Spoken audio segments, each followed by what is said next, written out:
हुई और क्रोध से हिंसा होती है। ज्यादा जो गुस्सेबाज होता है ना फिर मारपीट करता है। हिंसा और क्रोध से देखो कली माने कलह, झगड़ा उत्पन्न होता है। झगड़ा उत्पन्न हुआ और भैया उसी झगड़े में देखो यानी कला की पुत्री का नाम है गाली। जहाँ झगड़ा होता वहां पर गाली जरूर जाती है। मतलब फिर गाली से कली ने भय और मृत्यु को उत्पन्न किया। गाली किसी की बको या तो भय पैदा होगा, धीरे धीरे बात बड़े फिर झगड़ा और बढ़ता जाता है, मृत्यु तक वहां स्थिति बन जाती है। भय और मृत्यु से देखो यातना का जन्म होता है और इनसे यातना से नरक उत्पन्न होता है, नरक की प्राप्ति होती है। इस संक्षेप में देखो अधर्म का प्रकरण आ गया बीच में इसे। अब इसके बाद में कथा आगे आती है। स्वयंभू मनुष्य रूपा से 3 कन्याएं तो पैदा हुई थी, सबके आप लोगों ने वंश वर्ण सुने। अब इनके भी पुत्र और थे। बड़े पुत्र का नाम हरे पादसुत जासु, बड़े पुत्र का नाम था उत्तानपाद। मनु महाराज कहने लगे बेटा देखो जैसे हम सृष्टि आगे बढ़ा रहे, परिवार आगे बढ़ा रहे हैं, बेटा तुम भी इसे सृष्टि बढ़ाओ, विवाह करो। उत्तानपाद ने विवाह किया सुनीति के साथ में। सुनीति माने होती है सुंदर नीति, जिनकी सुनीति, लेकिन उनसे संतान नहीं उत्पत्ति हुई। राजा बड़े परेशान, सृष्टि के लिए विवाह किया और विधान भी यही है। विवाह क्यों किया जाता है? हमारे आचार्य लोग मंत्र पढ़ते हैं, देखो मंडप के नीचे वर कन्या की भावरें पड़ती हैं, वहां पर आचार्य बोलते हैं प्रजाई ग्रह मेधिनाम, संतान की प्राप्ति के लिए विवाह हम कर रहे हैं। गर्भणामिते हाथ पानी ग्रहण किया जाता है। लेकिन जब संतान नहीं मिली तो राजा बड़े परेशान। दधि सुत व्रति जिस घर में उसे शमशान कहते हैं, उसे शमशान कहते हैं। संतान नहीं मिली। रानी सुनीति कहने लगी संतान की इच्छा कामना के लिए राजन तुम दूसरा विवाह भी कर सकते हो। राजा ने दूसरा विवाह निश्चय किया। दूसरा विवाह सुरुचि, सुंदर रुचि इच्छा अनुसार चलने वाली सुरुचि ने देखो 2 शर्तें रख दी। हम विवाह तो करेंगी लेकिन हमारे घर में जो हमारी सौत है इसको घर से निकलवा करके कहीं गांव के बाहर एक मड़िया डलवा दी जाए और रोज वो हमारे घर में हमारी दासी बन करके आए, सेवा करे और एक शेर इसको अन्न हम दे दिया करेंगे। देखो पहली शर्त। और दूसरी शर्त राजन तुम दिन भर चाहे जहाँ रहना, लेकिन संध्या सूर्य अस्त के पहले आ जाना, और नहीं आओगे तुमको घर में प्रवेश नहीं मिलेगा, फाटक बंद मिलेगा। राजा भुजन बने हुए लौट करके अपनी बड़ी रानी सुनीति से कहा। सुनीति कहने लगी परेशान मत होइए राजन, जाओ कह देना अरे वो परी टहल मैं कर लूंगी, जब जैसी आज्ञा पाऊंगी, 2 रोटी बहन खिला देना, मैं तेरा लाल खिला दूंगी। कितनी सहनशीलता है, मतलब सब स्वीकार करके। अब राजा उत्तानपाद की 2 पत्नियां सुनीति और सुरुचि। सुनीति देखो रोज आती है अब अपनी 100 सुरुचि की यहाँ सेवा करती है और मतलब सेवा शांति करती है, लेकिन यानी उसको 1 शेर अन्न दिया जाता है। 1 शेर अन्न। भगवान नारायण ने लक्ष्मी को इशारा किया जाओ इसकी मदद करो। लक्ष्मी जी स्वयं आई और सुनीति की मदद करती है। बड़ी सुंदर कथा, ध्यान दीजिए। एक दिन की बात है, राजा उत्तानपाद शिकार खेलते खेलते कहीं जंगल में दूर चले गए। लौटने में विलंब हो गया, लौट नहीं पाए, सूर्यास्त हो गया। अब राजा कहाँ जाए? राजा के लिए सुरक्षा चाहिए। तो राजा ने विचार किया, हमारी बड़ी रानी जंगल में जो मड़िया डाले रहते हैं, आज चलो उसे यहाँ चलना चाहिए। राजा उत्तानपाद सुनिधि के उसी मड़िया में गए। सुनिधि बड़ी प्रसन्न हो गई, हमारे स्वामी, हमारे प्राणनाथ, हमारे प्रभु पधारे। ये पति भगवान होता है, मतलब भरता न तो गतिर भरता, पति ब्रह्मा पति विष्णु, अरे पति ही सब कुछ होता है। तो आज सुनीति ने पति के पहले पैर धोए, आपको विधि विधान से उनका भाई सम्मान किया, बढ़िया सुंदर फलाहार कराया, उनकी आरती पूजा करके बिस्तर लगा दिया। लेकिन भगवान की लीला, भगवान के खेलों को तो भगवान ही जाने, भगवान ही जाने। इतनी पवित्र भावना लेकर पति की सेवा की। उसी दिन देखो सुनीति के यहाँ एक पुत्र की जड़ पड़ जाती है। दूसरे दिन राजा अपने घर आए तो छोटी रानी ने बड़ा डांटा फटकारा, लेकिन स्त्रीण जरूरत से ज्यादा देखो स्त्री के बस में रहना भी ये पाप ही होता है। मतलब यानी राजा को स्वीकार करना पड़ा, हाँ गलती हमसे हुई। देखो उस दिन छोटी रानी भी गर्भवती होती है। समय आने पर इनके यहाँ दो पुत्र उत्पन्न हुए, बड़ी रानी से देखो ध्रुव जी और छोटी रानी से उत्तम, दोनों एक दासुरुचे पुत्रम, एक दासुरुचे पुत्रम मंग मारो पिलालयम, उत्तमम नारुक्षन्तम ध्रुवम राजा एक दिन की बात, छोटा सा बालक, इस सुरुचि के बालक वो उत्तम राजा की गोद में खेल रहा, राजा की गोद में बड़ा प्रसन्न है। और आज के बाद में ध्रुव जी भी अपने पिताजी की गोद में जाने के लिए तैयार है। ध्रुव जी को भी राजा ने सम्मान दिया, बेटा आओ गोदी। गोदी जहाँ लेने के लिए तैयार हुए, अब छोटी रानी बड़ी भी क्रोध में आ गई। और क्रोध में आकर के राजा से तो कुछ नहीं बोली, फटकारने लगी ध्रुव को, अरे न तो न पते दिशणम, अरे पुत्र तुम राजा की गोदी में बैठना चाहते हो? अरे इस गोदी में बैठने के लिए तुमको तपस्या करनी पड़ेगी, और तपस्या के द्वारा मेरे गर्भ से तुम जन्म लो, और जन्म लेने के बाद में राजा की गोद में बैठ सकते हो। बहुत डांटा फटकारा, लेकिन ध्रुव जी ने सहन कर लिया। कैसे? जैसे कोई सांप को डंडा लगा देता है तो फुफकारे भरता है, सिसकियां भर रहा। जानते हो, देखो परिवार में वंश में जो पूर्ण उदय होता है, वंश में पूर्ण जब उदय होता है तो भैया सुपुत्र का जन्म होता है। ये ध्रुव जी सुपुत्र हैं।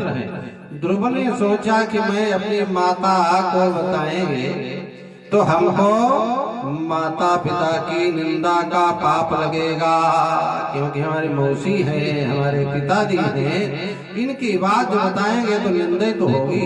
इसलिए ध्रुव जी ने कुछ नहीं बताया, बल्कि एक धाय ने आकर के बता दिया जो भी घटना वहाँ घटी थी।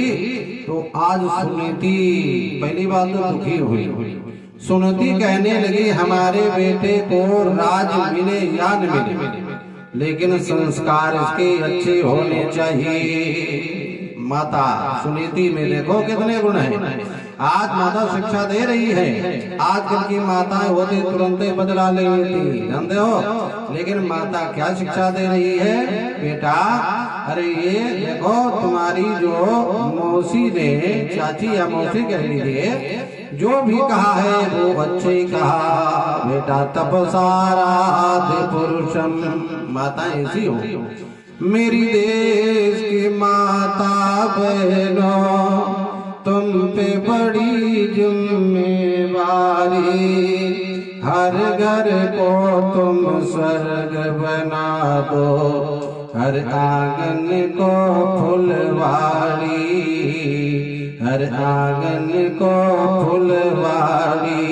माता जी कहती बेटा देखो तुम तपस्या करो, तपस्या करके भगवान को प्रसन्न करो। देखो बालक ध्रुव कहने लगा माँ इस घर में न तो हमारा ही सम्मान है न तुम्हारा ही सम्मान है। माँ देखो तपस्या करने चले और साथ में आप भी चलो। माता जी कहने बेटा चिंता मत करो, अरे जी प्रभु की शेर से दूना। कहा एक शेर नहीं मिलता था और जब तुम पैदा हुए तो 2 शेर मिलने लगा। तो भगवान के घर में कोई कमी थोड़ी है, इसलिए बेटा तुम तपस्या करने के लिए जाओ।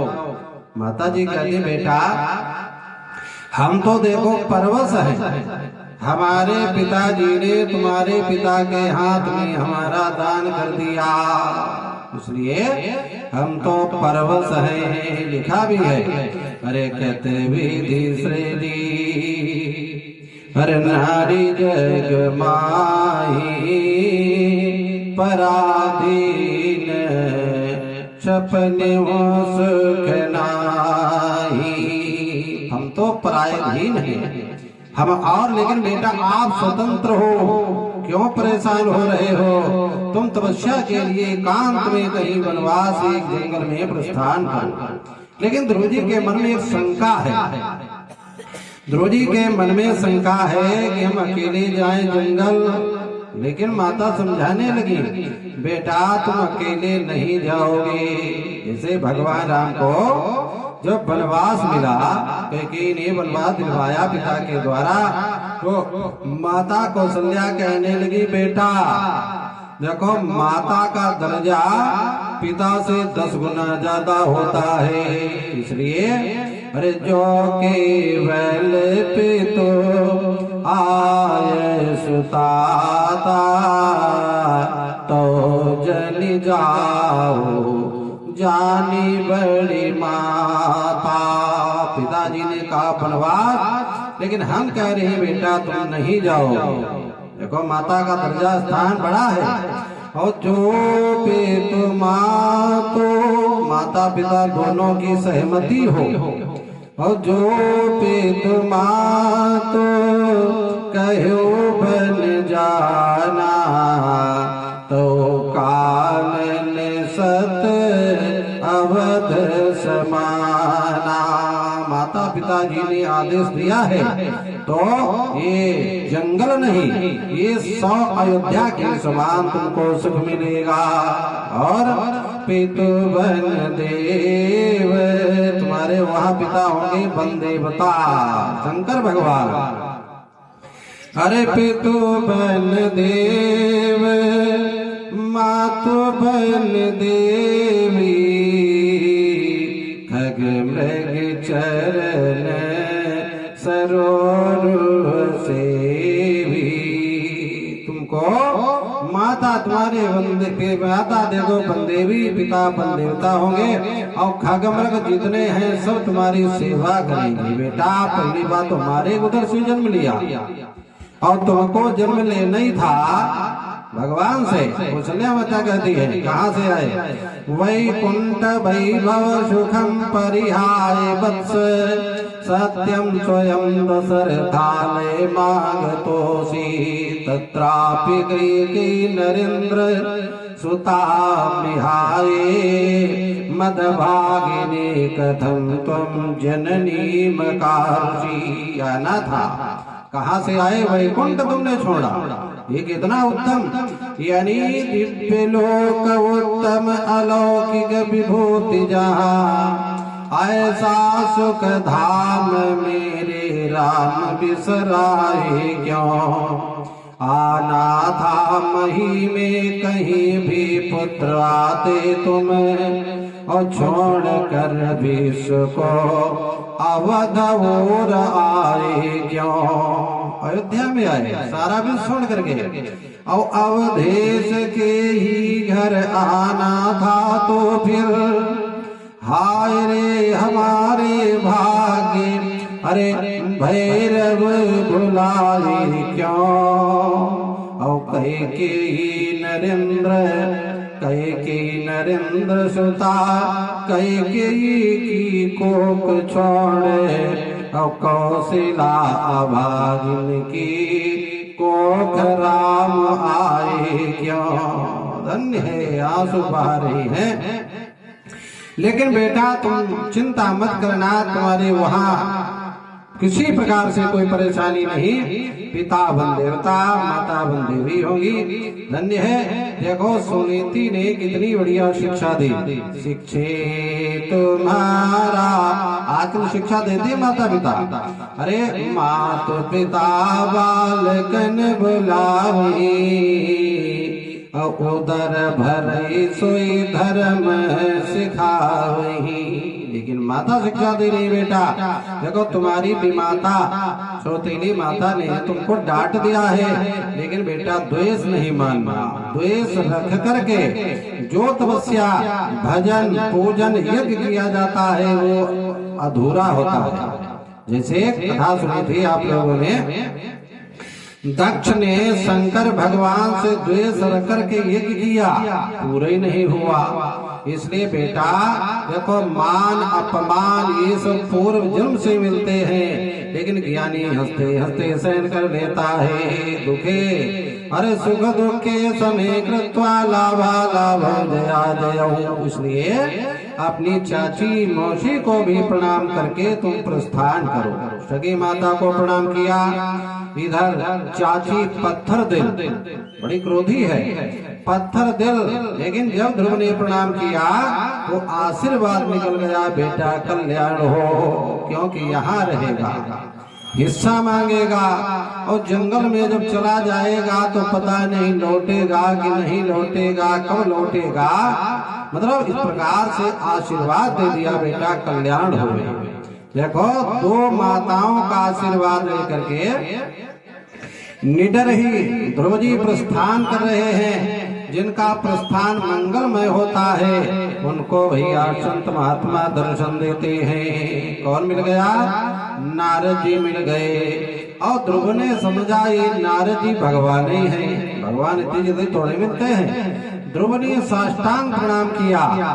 देखो प्रणाम करना ये बहुत अच्छी बात होती है। प्रणाम करने से 4 चीजों की वृद्धि होती है, आयु, विद्या, यशो और बलम। ध्रुव जी ने प्रणाम किया। नारद जी है होनहार बालक।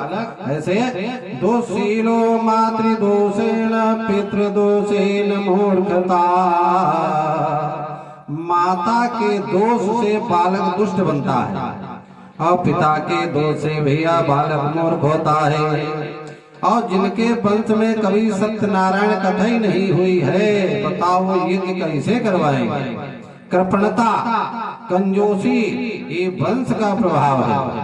आत्म दोषा दरिद्रता। माता जी संभाल के चलना उधर किनारे, भैया देखो उनको सामान निकाल दो। बोलो कृष्णचंद्र भगवान की। देखो आत्म दोषा दरिद्रता, अपने दोष के कारण गरीबी आती है आजकल कोई गरीब? इतना मोदी भैया अन्न दे रहे हैं, राशन बांट रहे हैं, पैसा बांट रहे, किसान सम्मान निधि दे रहे हैं, फिर भी लोग कहते हैं महाराज जी हम गरीब हैं, पैसा नहीं है। लेकिन नहीं, आत्म दोषा दरिद्रता, अपने दोष के कारण देखो प्राणी गरीब बनता है। लिखा है जैसो जैको घर मकान तैसो तैको परिका। और जैको जैसो महतारी बाप तैसो तैको लड़का। नारद जी ने देखा ये शिष्य अधिकारी है, गोदी में उठा लिया। बेटा तुम कहाँ जा रहे हो? अभी छोटी अवस्था, तुम बच्चे हो, लौट चलो। ध्रुव जी कहने लगे मेरी माँ ने हमको उपदेश किया है, देखो मेरे सच्चे पिता भगवान, उन भगवान को हम दर्शन प्राप्त करने के लिए जा रहे। नारद जी कहने लगे बेटा अरे लौट चलो, हमारी तुम्हारी अवस्था ही क्या है बरस 5 की कुल तुम्हारी उम्र, कैसे वन में गुजारा करोगे ललन। वन में जा रहे हो बच्चा, छोटा बच्चा, जंगल में कौन तुम्हारी सेवा करेगा। अब को खिलावे पिलावे कुले गोद में, कौन दुख सुख तुम्हारा सहेगा ललन। वहाँ कहाँ माता बैठी है, कौन दुख सुख तुम्हारा। मतलब एक जन्म देने वाली माता क्या करती है, स्तनपान कराती है, बच्चे को पालन पोषण करके उन्हें बड़ा करती है। अब ये गुरु होता है, गुरु जानते हो, ये स्तनपान छुड़ा करके यानी जीव को भगवान से मिला देता है। ये कौन बड़ा हुआ, गुरु बड़ा हुआ। आज गुरु नारद जी कहने लगे बेटा लौट चलो, इस रास्ते पर बहुत लोग गए, कुछ फिसले, कुछ गिरे, कुछ संभल न सके, इसलिए बेटा ये कोई साधारण मार्ग नहीं है, व्यर्थ हट छोड़ दीजिए, लौट चलिए, जब बड़े हो जाना तो भजन भी कर लेना। एक बार एक से हमने कहा भैया देखो कथा हो रही, तुम भी वहाँ कथा सुनने आया करो। बालक कहने लगा रे महाराज जी हमका बुढ़वा हुई है जो हम कथा सुने। हमने कहा धन्य है, ये कथा क्या कोई बुढ़वों की विरासत है, नहीं। यानी इस भगवान की कथा, भगवान की पूजा, भगवान की भजन के लिए उम्र की कोई जरूरत नहीं। ध्यान देना। देखो द्रौपदी कहने लगे हम नहीं लौटेंगे, जहाँ अपमान हुआ वहाँ हम नहीं जाएंगे। धर्मार्थ काम मोक्षाख्यम। नारद जी ने देखा ये शिष्य अधिकारी है, तो आज नारद जी उपदेश देने लगे धर्म अर्थ काम मोक्ष। यदि इच्छा हो, कामना हो, चाहता कोई, उसके लिए एक ही साधन, एकमेव हरिस्तत्र कारणम पाद सेवनम। एक भगवान हरि, भगवान हरि के चरण कमलों की सेवा करना, पूजा करना, यही धर्म है। धर्म अर्थ काम मोक्ष की इच्छा है तो भगवान का भजन होना चाहिए। कहने बेटा अच्छा ठीक है, तुम जाना चाहते हो, लेकिन अब तुमको उपदेश दे रहे हैं, तुमको जाना है तो कहाँ जाना है। देखो तत्तात गच्छ भद्रम ते यमुनाया तटम शुचि। यमुना जी के किनारे भेज रहे। ये जमुना, ये वृंदावन, ये भक्ति का वन है। यत्र लीला हरेर भूत। बेटा अरे पुत्र तुम जाओ जमुना किनारे, वहाँ घनश्याम तुमको मिलेंगे। भक्ति देने वाली जमुना जमदूतन टारती है, भव पार करे श्री राधा महारानी। देखो वो भगवान की लीला भूमि है, भगवान वहाँ दर्शन देंगे, लेकिन कैसे जाओ। पुत्र संयम नियम से रहना, वहाँ जाकर किसी से न डरना। और जिसमें तारे हैं गणिका अजामिल, वही भगवान आकर मिलेंगे, वही भगवान। अच्छा मंत्र भी दे दिया, जब कोई शिष्य अधिकारी हो, भजनानंदी मिल जाए, संयमी नियमी हो, तो गुरु को चाहिए मंत्र दे देने से उपकार होता है। मंत्र क्या दे रहे हैं बेटा, वहाँ जाना तो क्या करना, ओम नमो भगवते वासुदेव मंत्र है। 12 अक्षर इसमें है, जानते हो। ये मंत्र नारद जी दे रहे हैं, वही मंत्र आपको सुना रहे हैं। लेकिन एक मंत्र देने वाला गुरु जीवन भर सेवा करवाता है, और हम तो भैया मंत्र सुना रहे हैं। इसलिए देखा जाए विचार करके, भागवत सुनाने वाला व्यास गुरुओं का भी गुरु होता है। क्या मंत्र है, ओम नमो भगवते वासुदेव बस यही मंत्र जाकर के जपना। जप्यश्च परमो गुह्यः, ये बहुत गोपनीय मंत्र दिया। देखो इस मंत्र का 7 दिन और 7 रात कोई जाप कर लेता है तो आसमान में विचरने वाले देवता लोग दर्शन देने लगते हैं। ओम नमो भगवते वासुदेवा, बस यही मंत्र जाकर के जपना है। इसी के वशीभूत मोहन, वही आकर के तुमको मिलेंगे। नारद जी ने मंत्र दे दिया। ऐसे मंत्र को प्राप्त करके नारद जी की ध्रुव ने परिक्रमा की और मधुवन प्रस्थान किया। मधुवन जानते हो, मधुवन वृंदावन यमुना जी के किनारे। अब तपस्या करने के लिए बैठ गए। इधर नारद जी उत्तानपाद के पास में आए और राजा उत्तानपाद बड़े दुखी रो रहे हैं। नारद जी कह रहे हैं, राजन बड़े सूखे सूखे मुख रो रहे हो, क्या कोई बात है? राजा कहने लगे, क्या बताएं, मेरा इतना विद्वान बुद्धिमान देखो बालक ध्रुव को एक स्त्री के वश में आकर के मैंने जंगल को निकाल दिया। दुखी हो रहे हैं। नारद जी कहने लगे, राजन तुम चिंता मत करो। देखो तुम्हारा बालक देखो लोकपालों में भी इतनी बड़ी भयंकर तपस्या नहीं कर पाई, वही तपस्या करके और भगवान को प्राप्त करके लौट आएगा। पुत्र में वानुचिंतयन्, अपने पुत्र की चिंता में उदासीन रहते हैं, राज का कतई ध्यान नहीं। वो उत्तानपाद दुखी रहने लगे। इधर द्रौपदी जब यमुना जी के किनारे गए, अब ध्यान से देखो तपस्या हो रही है कैसे। देखो यमुना जी ने स्नान किया और यमुना जी के किनारे अपनी आसनी बिछाई और भगवान का ध्यान करते हैं, पूजन ध्यान। और देखो 3 बार संध्या करते हैं, 3 बार यमुना में स्नान करके। और कैसे, तीरात्रांते तीरात्रांते कपितवदरासनः। 5 वर्ष का बालक 3 दिन बीत जाते थे तो कैथा खा लेते थे, कहीं बेर मिले तो बेर खा लिए। यानी 1 महीना इस प्रकार से ध्रुव ने उपासना की। दूसरे महीने में और थोड़ा देखो कठिनाई, यानी 6 दिनों के बाद में केवल सूखे सूखे पत्ते खा लेते थे, जैसे कोई चूरन खाता है। 6 दिनों के बाद में दूसरा महीना इस प्रकार से व्यतीत किया।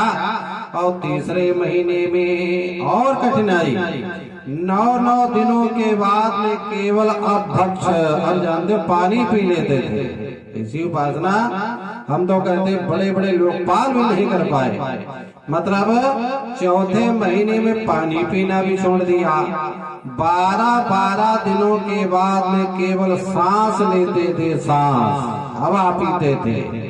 मतलब अब 4 महीना व्यतीत हो गए और 5वें महीने में जित श्वास, भैया सांस लेना भी बंद कर दिया। 5 महीने में सांस लेना बंद किया। ध्रुव जी की इतनी भयंकर तपस्या, जितने भी चर अचर जड़ जंगम जितने भी देवी देवता थे सबके भैया सांस बंद हो गई। जब ध्रुव जी ने सांस नहीं ली, सबके सांसें बंद हैं। अब सारे देवता आज भगवान के पास में गए, हे भगवान नैवं विदामो भगवान प्राण रोधम चराचर स्याखिल सत्वधाम्नः। पता नहीं ये चर अचर जड़ जंगम जितने सबकी प्राण भाई क्यों रुके, कोई सांस नहीं ले पा रहा है। ऐसा तो नहीं जो चीन वाला कोरोना यहाँ फैला दिया गया हो, सांसें बंद है। क्या कारण है? देवता बड़े दुखी कि हम लोग तो मर ही जाएंगे, सारा संसार प्रलय हो जाएगा, असमय में प्रलय। भगवान कहने लगे, अरे देवताओं परेशान मत होइए, सही करो, बेस बढ़ गया, आप सही करो। माँ भैष्ट बालम, माँ भैष्ट बालम तपसो दुरतया निवर्तय से प्रत्यास धाम। अरे डरो नहीं, देखो इतनी बड़ी भयंकर तपस्या ध्रुव ने की है, ध्रुव ने, इसलिए उनकी सांस बंद है, इसलिए चराचर की सबकी प्राणवायु बंद हो गई। अब हम जा रहे हैं, हमारा और ध्रुव जी का मिलन होगा और तुम्हारी सबकी प्राण यानी सांस चलने लगेगी। भगवान इतना कहकर देवताओं को समझा दिया। और भगवान देखो जिनकी 1000 पैर हैं, 1000 हाथ, 1000 सिर हैं, गरुड़ पर बैठ करके इधर मधुवन को प्रस्थान कर रहे हैं इधर। और ध्रुव जी भगवान की जो बाकी झांकी नारद जी ने समझाई थी,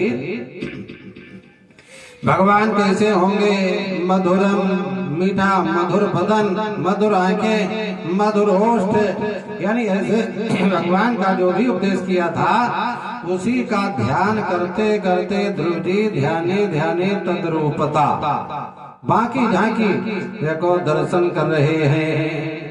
और वही भगवान जब सामने प्रकट हुए और ध्रुव जी अंदर ही आंखें बंद करके दर्शन दे रहे हैं।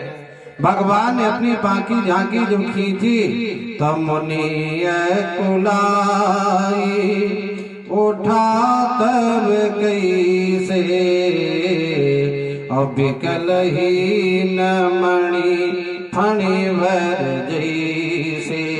जैसे मणियारा सांप आपने नहीं देखा होगा, पहले होते थे, ये मणियारा सांप मणि लेकर जाता था और खेत के बीचों बीच में रख देता और उसके उजेले में भैया को अपने शिकार चुन लेता था। हम तो नहीं रह गए, ध्यान दीजिए। तो ऐसे किसी ने उस सर्प की मणि को छीन लिया, उठा ले गया। तो मणियारा सांप जिस प्रकार छटपटाता है ऐसे ध्रुव जी छटपटाने लगे। भगवान की बाकी झांकी भैया अंदर से गायब, आंखें खोली, अरे वैसे ही भगवान जी से हम ध्यान कर रहे थे, ध्याने ध्याने तद्रूपता, आंखें बंद किए हुए अन्य है। अब ध्रुव जी ने देखा सामने वही भगवान खड़े। अब ध्रुव जी 5 वर्ष का बालक है, देखो पढ़ा लिखा तो 5 वर्ष का बालक कितना बड़ा होगा, स्तुति करना चाहता है, हाथ जोड़ करके खड़ा, लेकिन बोल नहीं पा रहा। बोले तो क्या बोले। भगवान कृष्ण ने विचार किया, भगवान ने विचार किया ये हमारी स्तुति करना चाहता है, लेकिन बोल नहीं पाता, विद्वान नहीं है, पढ़ा लिखा नहीं है। तो ऐसे अपने झोली से एक शंख निकाला और ध्रुव जी के कपोल में यानी गाल में स्पर्श करा दिया। अरे स्पर्श बालम कृतांजलिं ब्रह्ममयेन कंबुना अपस्पर्श पालम कृपया कपोले। कपोले गाल में जहाँ संघ का स्पर्श हुआ और ध्रुव जी भैया चारों वेदों का विद्वान बन गया, स्तुति करने लगा। कैसे स्तुति की? ये स्तुति तो वहाँ बहुत विस्तार से है, लेकिन संक्षेप से आपको बता रहे हैं। ध्रुव जी ने स्तुति की, ओम ताहा प्रवेश मम वाच मिमा प्रसुप्ता संजीवयत किल शक्तिधरा सुधाम्ना अन्यास्त हस्त चरण श्रवणस्तुगादीन् प्राणान्नमो भगवते पुरुषाय तुभ्यम्। जो हमारे अंतःकरण में प्रवेश करके हमारी सोई हुई वाणी को जिसने जागृत कर दिया, ऐसे प्रभु भगवान को हम बारंबार प्रणाम कर रहे हैं। प्रभु मेरा कल्याण करे, भगवान की स्तुति की। अरे तेरी शरण में आके मैं धन्य हो गया, जन्मों की प्यास आस थी जो मैं संपन्न हो गया। कितने मिले अमीर यहाँ, कितने मिले गरीब, पर आप मिल गए तो संपन्न हो गया। तेरी शरण में आके मैं धन्य हो गया। साधु भैया लोग, दुख में तड़प रहा था, भैया प्रसाद ले लेगा। दुख में तड़प रहा था प्रभु मुद्दतों से मैं, एक आपका सहारा साकार हो गया। तेरी शरण में आके मैं धन्य हो गया। करना कभी न दूर प्रभु चरणों से चरणों के सहारे मैं भव पार हो गया। तेरी शरण में आके मैं धन्य हो गया। धन्य है। द्रौपदी की स्तुति को सुन करके भगवान कहने लगे, बेटा वरम ब्रूहि, वरदान मांगो। ध्रुवी कहने लगे, मैं क्या मांगू मेरे प्रभु जी, तू जाने मेरी किस्में भलाई, तू जाने मेरी किस्में भलाई। मोनिका भर में कब न जाचा, और समझ न परई झूठ का साचा। प्रभु जी कहने लगे, हमें मरवे नहीं वरदान होता क्या है, बढ़िया क्या है, खराब क्या है। और तुम्हें निकला गई रघुराई, और सो मोहि देहु दास सुखदाई। भगवान कहने लगे, बेटा मैं जानता हूँ, देखो एक सौतेली माता के बाण रूपी वचनों से बिध करके तुम आए हो, राज की वासना, इसलिए बेटा आओ हम तुमको वरदान दे रहे हैं, तुम अपने घर जाओ, सबको दिखाई दो। भगवान चाहते संग में ले जाते, लेकिन भगवान साथ में ले जाते तो लोग यही कहते, पता नहीं नदियां में डूब गया होगा, जंगली जानवर कहीं खा गया होगा। भगवान इसी बात को सत्य करने के लिए और ये भी देखते हैं इसके मन में एक राज की वासना है। बेटा जाओ, पिता को माता को दर्शन दो, राज भोगना, कितने 36,000 वर्ष तक राज भोगोगे। और उसके बाद में देखो, उसके बाद में तुम्हारा सौतेला भाई यक्ष मारेंगे, सौतेली माँ ढूंढने जाएगी, वो जल जाएगी वहीं पर। उसके बाद में तुम यक्षों से युद्ध करोगे और पूर्णिमा धाम पाई हो, पूर्णिमा धाम पाई हो, जहाँ संत सब जाही। इसलिए अब तुम चले जाओ और फिर हमारा देखो तुमको मिलन होगा।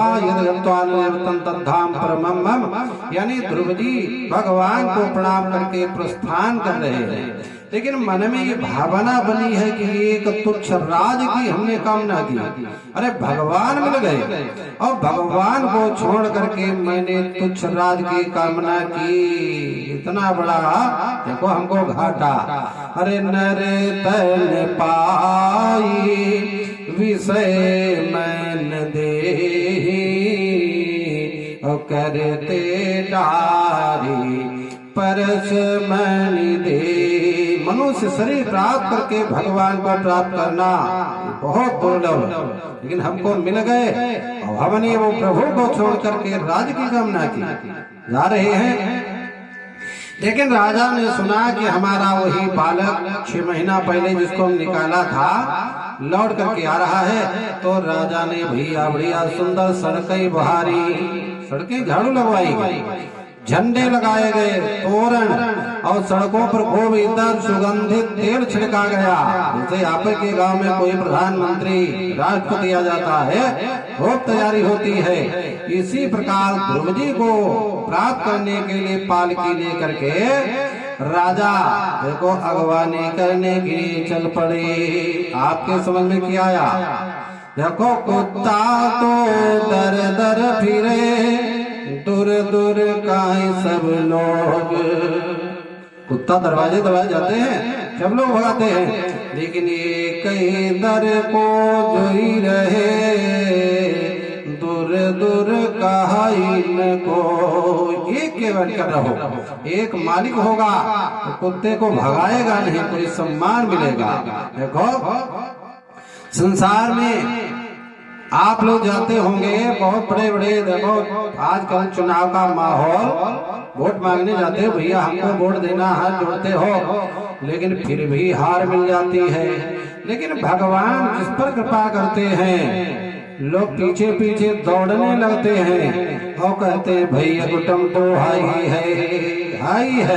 मतलब अरे दुनिया जुगती आई उस इंसान के आगे जिस आदमी का सिर झुके भगवान के आगे, भगवान के आगे। जिस आदमी ने भगवान को प्रसन्न कर लिया, सारा संसार पीछे पीछे दौड़ता है। धन्य है। आज ध्रुव जी को पालकी पर बैठाल करके राजा की आंखों में आंसू तो निकल रहे हैं। मतलब राजा उत्तानपाद ने ध्रुव जी को राजगद्दी पर बिठा दिया, अपनी गद्दी दे दी। जानते हो ब्राह्मणों ने स्वस्ति वाचन किया, उनका अभिषेक किया गया और राजा जानते हो वनवास के लिए चले गए। राजा तपस्या करने के लिए, भजन करने के लिए वनवास के लिए चले गए। इधर ध्रुव ने समझा कि मेरी सौतेली माता लज्जित है। प्रथम तासुगृह गए भवानी, मतलब इसके बाद में बढ़िया प्रेम से ध्रुव जी राजगद्दी चला रहे हैं, ध्रुव जी राजा बने हुए हैं। देखो अब एक दिन की बात है, ध्रुव जी का सौतेला भाई उत्तम जंगल में कहीं शिकार खेलने गया और वहां पर एक यक्ष के साथ में तोतो में होने लगे। यक्ष कहने लगा हमारा नाम उत्तम, और उत्तम कहते थे नहीं हमारा नाम उत्तम है। भैया झगड़ा होने लगा तो यक्ष ने भैया उसे उत्तम को जंगल में मार दिया। माता देखो सुरुचि ढूंढने के लिए जंगल में गई, लेकिन पता नहीं अकस्मात उसे जंगल में अग्नि लग गई, वो भस्म हो गई। अब ध्रुव जी ने सुना मेरे भैया को मारने वाले यक्ष हैं। ध्रुव जी ने चढ़ाई कर दी। देखो यहाँ से थोड़ी दूर हिमालय के दूसरी तरफ यक्षों की नगरी है अलकापुरी। देखो अलकापुरी में यक्ष लोग भी निकल पड़े और ध्रुव जी का